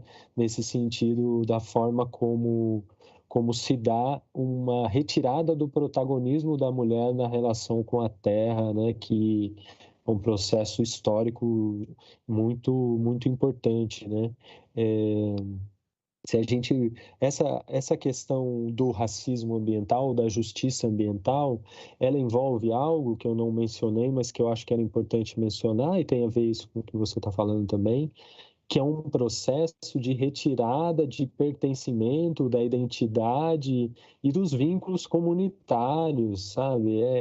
Para dar os exemplos dos povos tradicionais, né? Inclusive houve uma aula sobre isso, né? É o exemplo claro, né? Que você tira a terra e, ao fazer isso, você inviabiliza um modelo de vida quilombola, você inviabiliza um modelo de vida indígena e um modelo de vida caiçara, para dar alguns exemplos dos povos tradicionais. Mas nas cidades também há um processo a gente pode pensar isso, né? O êxodo rural do caipira no interior de São Paulo, né? Ele é totalmente retirado dos seus vínculos comunitários, dos seus vínculos identitários, né? E isso é um processo profundo de destruição do pertencimento das comunidades, né? Então, quando a gente olha as iniciativas das hortas comunitárias, das produções de alimento na cidade, dos pomares que estão sendo construídos, e toda a cidade tem pessoas fazendo isso, muitas vezes, a maioria das vezes, sem nenhum tipo de incentivo público, mostra o quanto isso é potente em termos de construção de identidade, pertencimento e vínculos comunitários, né? Para terminar, assim, e trazer também aí, porque daí o pessoal pode falar sobre isso, né? Existe chama Articulação Nacional da Agroecologia, a ANA, ela fez um levantamento muito bom sobre iniciativas de políticas públicas em todos os municípios do Brasil, assim, um levantamento enorme, políticas relacionadas à agroecologia. E aí eles citam coisas muito interessantes. Para dar um exemplo, Belo Horizonte provavelmente vai inserir no plano diretor a agricultura urbana como parte das estruturas verdes da cidade, né, do perímetro urbano, que isso não há. Você olha lá, o nosso plano diretor tem área de lazer, são parques, né, área verde, mas não especifica áreas voltadas, por exemplo, para a agricultura urbana, né? A gente está num processo aqui de vários parques em Jacareí que vão ser criados. A gente poderia propor a inserção, né, de uma política de agricultura urbana para gerar renda, para fazer agroecologia, para restaurar áreas degradadas, né?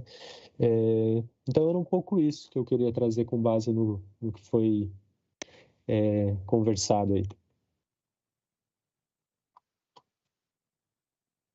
Ótimo, João. Ótimo, Mariana. Eu vou agora passar a palavra para o Jair.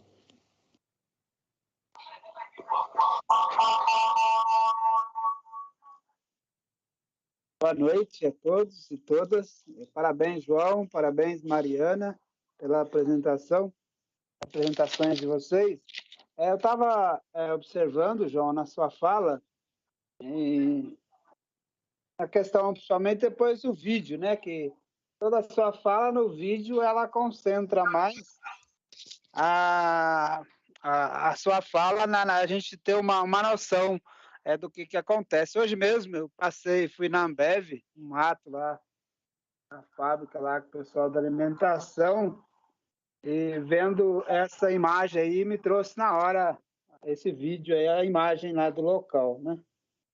Eu estava observando assim no vídeo, né? Mas ele situa, né, mais a referência mais a São José dos Campos do que a própria Jacareí, né? Eu observei isso.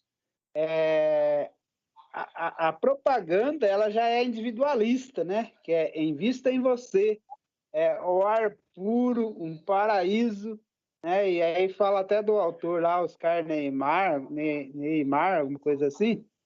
Mas e quanto vale para você viver na natureza? Quer dizer, ela faz uma propaganda assim, e eu fico imaginando o povo daquela redor ali, né? A gente conhece o povo simples que estava naquele redor, né? Não é uma área para aquele povo, né? Com certeza, aquele povo vai ter que ser escoado dali, né? Vai ter que ser expulso daquela região, imagino eu, né? Pessoal do Cepinho ali, do bairro São Sebastião, ali perto, próximo da Lagoa Azul, mas do outro lado do rio, né? Então, você já vê já por esse lado, né? Não é para as pessoas, né? Como estava nesse parte de racismo ambiental, então você já vê ali a separação. O pobre não pode estar lá, né? O negro, né? O trabalhador, o peão do chão de fábrica, não é um lugar para essas pessoas, né? Então, depois se você puder comentar mais um pouco disso. E pela fala da Mariana, eu me recordei um pouquinho, porque eu também sou da roça, paraibuna, né? Até esqueci de me apresentar, mas hoje eu vivo na cidade e vim para estudar um pouquinho mais e para trabalhar também, né? Que na época estava em crise de trabalho, né? Onde eu morava, né? E hoje eu sou sindicalista, né? Sindicato do Papel, e aí a gente vive outra realidade. E a gente tem uma herancinha lá, um cantinho nosso da roça lá, e mas assim, por exemplo, o meio ambiente também, na roça, hoje, tem um programa do governo aí que é para as pessoas tratar da fossa, tratar da água, para jogar para o córrego de novo, mas as pessoas preferem fazer o jeito fácil e burlar tudo e jogar o esgoto no próprio córrego para degradar a própria água dele pura, né? Não sei se você poderia falar alguma coisa, eu não lembro o nome disso, mas se você puder, que daí as pessoas podem fazer horta em cima da própria fossa, tem um processo muito bonito, mas você não vê isso também lá na onde eu conheço, por exemplo. Tá bom? É um pouco dessa reflexão. Obrigado, Jair. Agora eu vou passar para o Adenilson. Boa noite a todos e todas. Obrigado, professor, doutor Bruno, a Mariana. Brilhante explanação. Quero também deixar eu sou Adenilson Marins, né? Também fui nascido e criado na agricultura familiar, né? Já estou um tempo na cidade aí, passando por movimentos, conselhos de bairros, e hoje sou atuante no Conselho de Saúde, município Comos, Conselho Municipal de Saúde. Também uma pequena reflexão a respeito desse condomínio. Eu trabalhei na prefeitura durante um tempo e quase uns 10 anos atrás já se falavam desse condomínio, a gente achava que era uma coisa maravilhosa, que realmente a cidade ia crescer, ia dar oportunidade para todos e todas, né? Então, aí a gente vê um negócio individualizado deste e que é pior, né? Usurpando o meio ambiente, um pedaço de uma cidade com um pouco de gente desfrutar disso sozinho e talvez jogar a poluição para baixo para as pessoas que ainda vão ficar nas margens do rio, né? Do Rio Paraíba. E me fez lembrar de uma pesquisa que eu vi, eu acho, uns 2, 3 meses atrás. Dá para comparar bem a cidade como um todo, né, e os moradores desse condomínio. Eu vi uma pesquisa sobre o lixo gerado, né, per capita, se não me foge a memória, foi baseado em Índia e Estados Unidos. Na Índia, 1.500 quilos, né, 1,5 tonelada. Nos Estados Unidos, 25 toneladas ano. Então, esse condomínio ele retrata mais ou menos o que vai ser isso, né? E, pasme, tinha um empresário fazendo um comentário nesse dia. Posso falar o nome, porque é um jornal aberto, é Emerson Capaz. E no comentário dele, quando saiu essa pesquisa e foi mostrada, ele disse, o comentário dele foi mais ou menos, não foi assim. Ainda bem que existe essa desigualdade, né? Que senão seria pior. Pasmem vocês. Então, é muito triste, né? A gente, em pleno século XXI, acho que esse empresário deveria ser cortado. Aliás, ele está ali representando esse povo mesmo, né? Também queria só completar, dizer que quando o professor João diz a respeito do meio ambiente, né, de trabalho que a gente tem que ter, e trazendo esse condomínio a mais uma prova do estrago, não vai longe a gente vê um governo Bolsonaro, né, o Mourão, o que fez na Amazônia, né, professor, extinguindo, acabando com conselhos representados por 10, 15, 20 anos, né, eles chamam de ongueiros, né, foram lá destruir. O ministro foi indiciado aí por contrabando de madeira, hoje está fora, né, mas isso é um retrato, né, isso vai aumentando ao longo do tempo.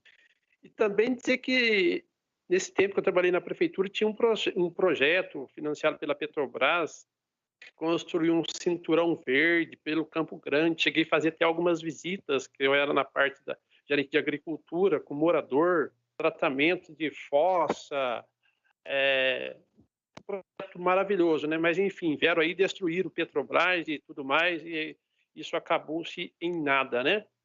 Aí eu quero dizer para a Mariana, se ela puder comentar, se ela tem alguns dados a respeito que a MST faz pelo Brasil afora com plantio, acho que até exportação de alimentos, né? Se tiver algum dado, eu sei que no Paraná me parece que é muito forte.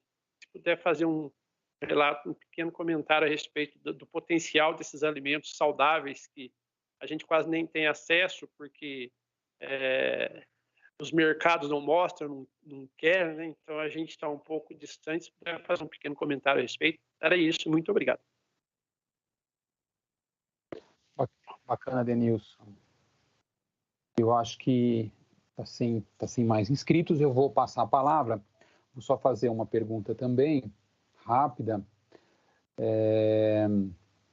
A gente vê esse discurso, né, da sustentabilidade, né, um discurso muito capitaneado pelo mercado e pelas agências multilaterais, né, o Banco Mundial, o BID, né, trazendo essa lógica da sustentabilidade para viabilizar projetos, né, projetos de manutenção do próprio sistema capitalista.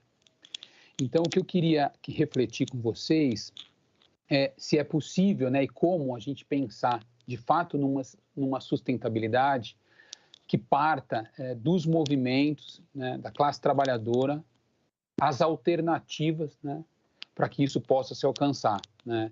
Porque pensar em sustentabilidade pelas alternativas do mercado é tão somente, né, viabilizar, né, uma legitimação de muitas práticas, como essa, por exemplo, do Arboville, com um discurso, né, de proteção do meio ambiente que, na verdade, né, só é uma lógica para a produção.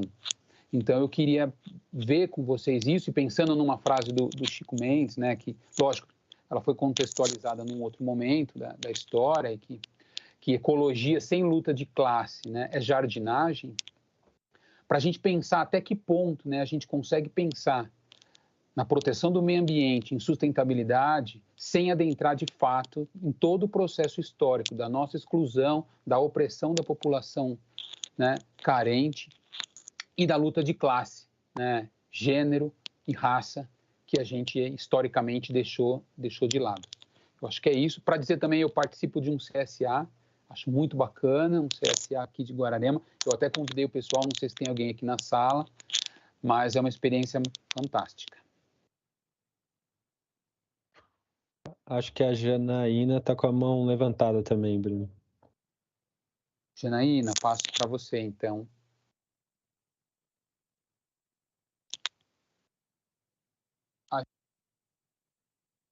Teu microfone está fechado, né?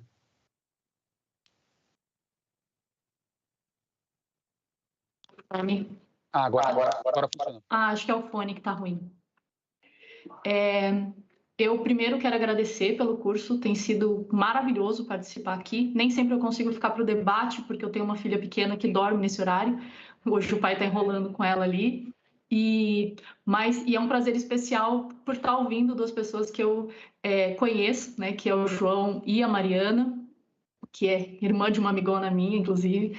E nessa conversa de hoje, fez lembrar de dois livros, e justamente eu só queria falar um pouquinho sobre eles aí e dar uma dica também de leitura para o pessoal.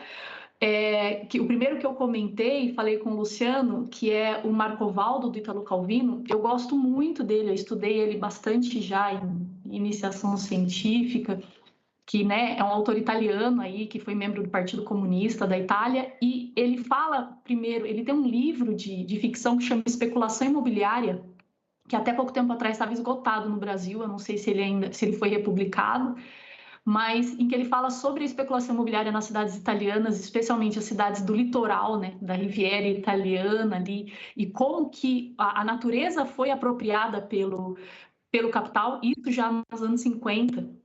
E é um livro em que ele está falando da realidade, mas de forma ficcional. Ele inventa uma cidade que é chamada por 3 asteriscos, porque ela representa qualquer cidade que está sendo cooptada pelo capital, né, pelo turismo, que explora a natureza. E como os habitantes do local são expulsos disso. É um livro bem militante, assim, do Italo Calvino. E depois ele escreve o Marcovaldo, que é um livro de contos. São 12 contos independentes, mas são sequenciais, que é de um personagem urbano, operário, né, pobre, e que busca a natureza a todo custo. Ele está sempre em busca da natureza. Só que ele vive numa sociedade capitalista, uma grande metrópole, ele sempre se dá mal. É um livro tragicômico, assim. Então, é muito maravilhoso a delicadeza com que o Italo Calvino escreve sobre isso. Acontecem uns elementos fantásticos no meio, né? Então, eu acho que vale a pena também para a gente pensar. E o outro que eu falei para o João é o Economia Donut. Eu achei muito interessante, eu vi o TED da autora, eu comprei o livro e comecei a ler, só que ainda não terminei, eu li 1/3 dele, em que ela fala de que esse nosso modelo de crescimento econômico, ele é baseado no crescimento eterno, e vai chegar um momento em que a gente tem que entender que o crescimento eterno não funciona. Então, a gente tem que mudar o foco, parar de procurar o PIB, o crescimento eterno do PIB, e procurar o equilíbrio. E ela propõe esse modelo de donut, né? Porque seria um círculo no meio, que é o mínimo que você precisa produzir para garantir a qualidade de vida da população, e o máximo que são os limites da natureza. Então, a gente vai ter que crescer nesse meio aí.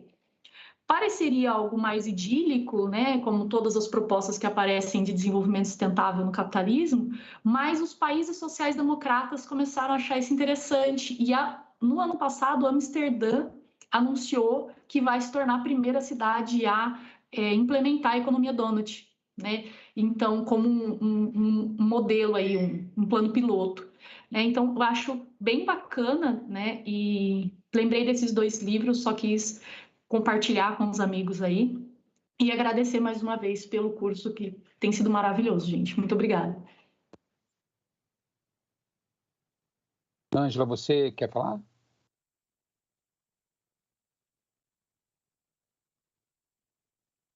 Teu microfone está desligado. Obrigado. Desculpa. Eu sou do centro do Andar, assim, estou lá desde o início, junto com aquelas mulheres todas dinossauros, e fazer umas lutinhas por aí.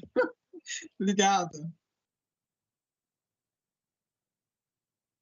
Passo para o João e para a Mariana, então. Se não tiver mais ninguém, eu acho que é isso.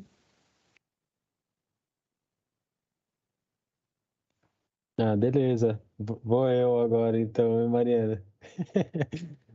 Gente, putz, muito contente aí pelo diálogo, todas as colocações. Estou feliz aqui também por estar com a Mariana, que é minha amiga e companheira de discussão e luta. Eu queria, assim, de forma meio final, falar um pouco das coisas que foram colocadas, né?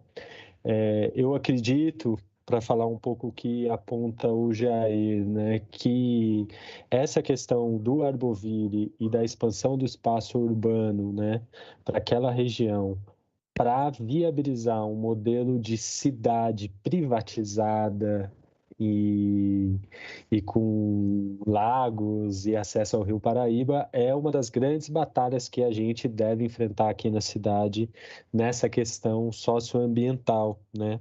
De impedir que haja esse processo que não tem nada de sustentável, apesar de ser pintado dessa forma ou maquiado, como bem falou a Mariana, né? Sobre a questão do governo Bolsonaro, né, que o Adenilson coloca, eu acho que é importante mesmo ressaltar que nós sofremos um retrocesso, estamos vivendo assim um governo declaradamente anti-meio ambiente, né, e que de alguma forma a gente precisa enfrentar isso. Acho que os movimentos sociais devem se engajar nesse processo. Amanhã, inclusive, está sendo, né, chamado mobilizações em todas as cidades aqui no Vale. Acho que é fundamental o engajamento nessa luta contra o governo Bolsonaro, né? Muito interessante você falar da questão do cinturão verde também. Eu não sabia que havia um processo de levantamento, de discussão, né, com o apoio da Petrobras ali na região do Campo Grande. Ali existiu um acampamento do MST também, né, um pouco mais para frente ali na Cachoeirinha, né, ali em volta do rio. Ali é uma área, né, a gente até numa outra mesa que fez, é uma área que já foi designada para reforma agrária, né, então há um decreto. E eu acho que, assim, e aí já duas coisas, né, que eu gostaria de falar meio finalizando. Uma delas é assim, eu não falei de algo que eu gostaria de falar, né? Que, infelizmente, setores da esquerda e dos movimentos populares não se desapegaram da ideia de crescimento ainda. Isso é uma coisa para ser refletida e pensada, né? A ideia de que o crescimento econômico é algo positivo e que deve ser buscado pelas políticas públicas e pelo Estado é uma ideia que, infelizmente, ainda está bastante enraizada na esquerda e nos movimentos populares. Isso é um problema, né? No campo da esquerda socialista, o que se construiu como alternativa a isso é o que se chama de ecossocialismo, né?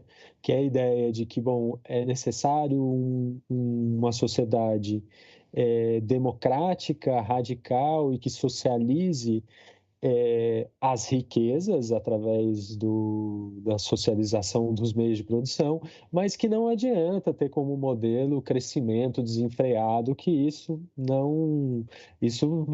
vai colocar em risco a própria espécie humana e que é preciso construir um modelo mais equilibrado de vida, claro que rompendo com a lógica capitalista de crescimento, expansão e exploração, né? De acumulação de capital, né? Então, eu queria trazer isso. Pensando um pouco no que traz o Bruno, né? Eu acho, assim, eu entendo, por exemplo, quando eu estava olhando esses levantamentos da Articulação Nacional de Agroecologia sobre políticas relacionadas à agroecologia no Brasil. Só funciona aquelas políticas que vêm de baixo para cima, sabe? Sendo sincero, que tem enraizamento. Então, assim, para dar um exemplo, a revolta dos baldinhos em Florianópolis, que é uma mobilização num bairro popular que viabiliza compostagem e essa compostagem acaba virando uma forma de renda, de criação de renda, porque a comunidade vende o composto que surge da compostagem, né? Foi um movimento enraizado, com conscientização, com mobilização, com participação, né? As hortas comunitárias e as políticas de hortas comunitárias que dão certo, né, ou que viabilizam, são aquelas em que há um envolvimento dos movimentos populares, das pessoas, da comunidade, do pertencimento. Eu acho que a tendência e que o caminho que a gente deve apostar é de construir essas iniciativas nos lugares de trabalho, nos bairros, e a partir dessas iniciativas exigir políticas públicas que possam viabilizá-las, né? Seja o Cinturão Verde, feiras agroecológicas, reconhecimento da agricultura urbana, e uma série de coisas que devem ser pensadas. Mas é isso, eu acho que é um processo que cada vez mais nós precisamos nos engajar, movimento sindical, movimento popular, movimento de diversos tipos, e construir um processo que vá de baixo para cima. É isso, gente, que eu queria trazer aí meio para finalizar a minha parte, pelo menos, não sei.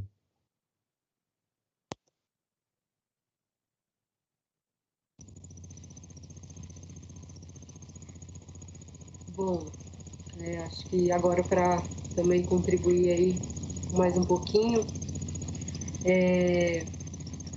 eu acho que o agravamento, né, da crise socioambiental, e acho que o entendimento de que o gerador dessa crise é o capitalismo precisa ser compreendida por toda a sociedade, por toda a população, né? Eu acho que a partir do momento que a gente perceber mesmo que o nosso grande vilão é o capitalismo, é essa forma de organização aí social e de produção, é que a gente vai começar a pensar alternativas para superar essa crise.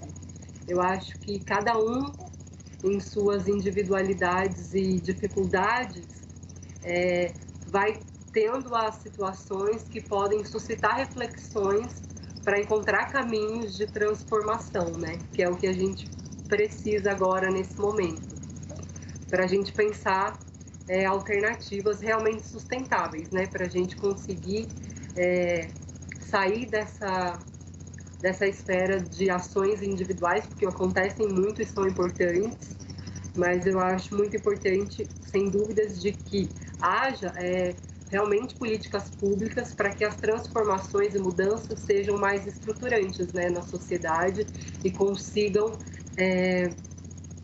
ter um maior alcance. Enquanto isso, cada um na sua individualidade vai fazendo um pouquinho, porque a partir da reflexão e da prática a gente vai transformando e conseguindo levar, né, para outras pessoas também, né? Porque acho que no cotidiano tudo fica muito óbvio e normal, e a gente vai seguindo nesse módulo automático. Então a gente precisa dar uma chacoalhada, acho que é esse o momento, né?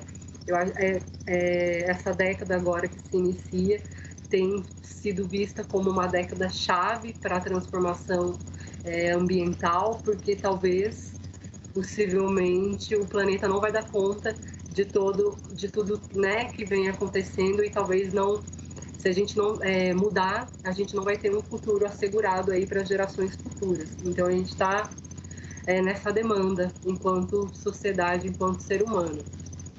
Eu acho que o MST, dentro disso tudo, é um movimento popular, social, que vem há alguns anos lutando, né, por reforma agrária, transformação social e terra, e essa luta é importante e é muito necessária. A gente precisa pensar outras formas de viver, né, parar de viver tão aglomerado nas cidades e pensar outras maneiras para proporcionar qualidade, né? Na cidade é tão difícil produzir qualquer coisa para viver, né? As pessoas moram em casas tão pequenas que não conseguem nem plantar um pé de mandioca para comer, né? Então a gente precisaria sem sombra de dúvidas, ter acesso à terra para poder produzir, né? Quem queira.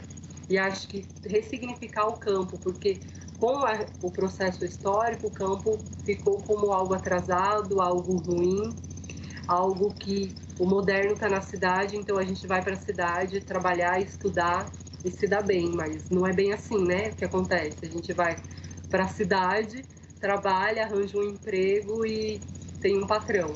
Então, acho que a alternativa da terra é uma alternativa que precisa ser refletida, né? Dessa transformação da terra enquanto planeta Terra, da nossa relação com a terra enquanto terra e do território, né? Nos seus pequenos espaços, nas comunidades, nos grupos. Então, a gente precisa dessa mudança. O MST é, hoje, o maior produtor de arroz orgânico da América Latina, né? Produz o arroz para vários lugares. E a maior parte dessa produção está concentrada na parte sul do país, mas a gente tem produção de diversos alimentos. Tem chocolate, tem sucos de uva, tem existe farinha de milho sem ser milho transgênico, produzido por cooperativas do MST também. Então, assim, existe uma cultura alimentar que é protegida quando a gente protege e valoriza a população do campo, né? Para que a gente preserve essa cultura e possa continuar vivendo ela. E acho que o companheiro Jair também falou sobre a questão do saneamento, né? Das áreas, da área rural. Eu acho que a gente percebe que, historicamente, o ser humano sempre se fixou perto da água, né? Mas em algum momento ele deixou de entender que ele precisa daquela água para viver, né? Principalmente nas cidades, a gente passou a usar os rios como esgoto. E se, de alguma maneira, perdeu esse entendimento de que a terra, a água, são meios para a nossa sobrevivência, né? E que a gente precisa cuidar dela. Existem muitas alternativas de fazer um saneamento ecológico, né? Na roça, principalmente, como a bacia de evapotranspiração, que é plantar bananeira, plantar inhame. Tem todo, né, um projetinho que tem que ser pensado e construído, mas, de alguma maneira, o básico é que as plantas fazem essa ciclagem dos nutrientes, né? Ciclagem dos elementos ali que precisam ser filtrados para preservar a qualidade da água. E eu acho que é mais ou menos isso, né, que a gente percebe aí no mundo. A demanda socioambiental é grande, a gente precisa se unir as pautas. Acho que ficar bem atento para que o capitalismo não se aproprie dessa questão, né, ainda mais da natureza, do meio ambiente, da sustentabilidade. Eu acho que ficou uma coisa até que eu pensei, na cúpula que teve agora do clima, o presidente dos Estados Unidos mostrou muito bem isso, né? Falando no seu discurso, como ele percebe a temática ambiental como um negócio, né? Então, a gente tem que ficar atento para que esses grandes líderes mundiais aí não se apropriem dessas pautas e continuem fazendo negócio e lucro com coisas que são importantes para a segurança da vida, né? Da manutenção da vida. E, para finalizar, foi mencionado os livros, e no momento que estava falando sobre os livros e sobre a roça e tal, eu pensei num filme que eu não sei se todos já assistiram, mas fica a dica: O Tapete Vermelho, que é um filme que fala sobre a roça, né? Vai mostrar até uma parte do MST, tem um recorte aqui no Vale do Paraíba, e o ator principal é aquele Matheus Nastergaile. E tem um momento que ele saiu da roça e ele está andando nas cidades e ele passa numa loja como se fosse loja 100, assim, loja que vende móveis. E aí tem um trabalhador lá trabalhando e ele olha para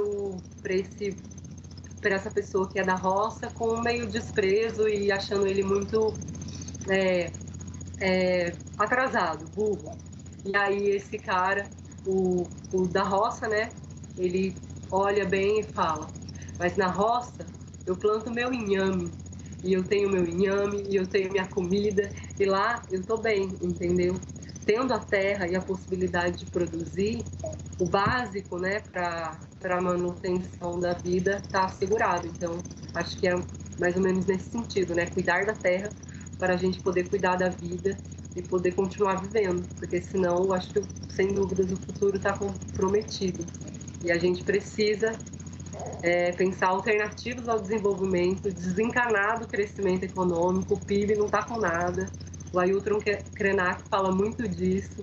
Todo mundo fica medindo o PIB, qual o objetivo disso tudo, né? A gente precisa medir a felicidade, a qualidade de vida, não nesses padrões aí, mas, né, se a gente tem casa para morar, comida para comer e o básico. Mais ou menos isso, companheirada. Estou aqui. Mariana e João, eu fico super feliz. Eu acho que, na minha opinião, nós tivemos um grande acerto de colocar essa última aula aqui com vocês, depois de tantas reflexões sobre a disputa da cidade, o urbano, o mercado imobiliário, e aí fechar com um encontro como esse, com reflexões tão importantes de desconstrução da dicotomia urbano-rural, cidade e campo, né, trazer a importância das ruralidades, da segurança alimentar, para mim foi um acerto enorme. Eu queria ver se as cursistas podem ficar depois, 2, 3 minutinhos, só para a gente fazer o encerramento do curso. Hoje é o nosso último encontro e queria mais uma vez informar que a jornada da moradia, a jornada em defesa do direito da cidade, com a professora Hermínia Maricato, vai ser no dia 9/7, sexta-feira que vem, no mesmo horário, às 8. A gente vai mandar para todos o cartaz, o convite, o link de inscrição, tanto para os cursistas, para as cursistas, como vamos disparar também nas redes. A gente espera que todos estejam aqui. Eu acho que vai ser um fechamento muito legal, um espaço para a gente refletir, fortalecer a rede, fortalecer a luta. Então, eu deixo esse recado. Vamos encerrar. Eu acho que a gente pode encerrar. Eu vou só passar para o Henrique. O Henrique pediu a palavra. E aí, depois da fala do Henrique, a gente encerra no YouTube e ficamos com os cursistas só para a gente fazer o fechamento. Bom, mais uma vez, João e Mariana, excelente, fantástica a fala de vocês. Foi muito bacana. Parabéns. Valeu. Henrique.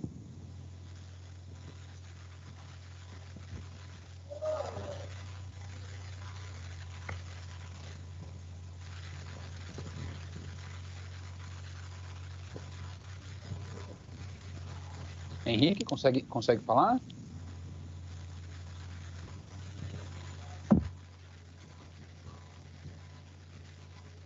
Eu não sei se você está tentando, mas a princípio o microfone nós não estamos te ouvindo.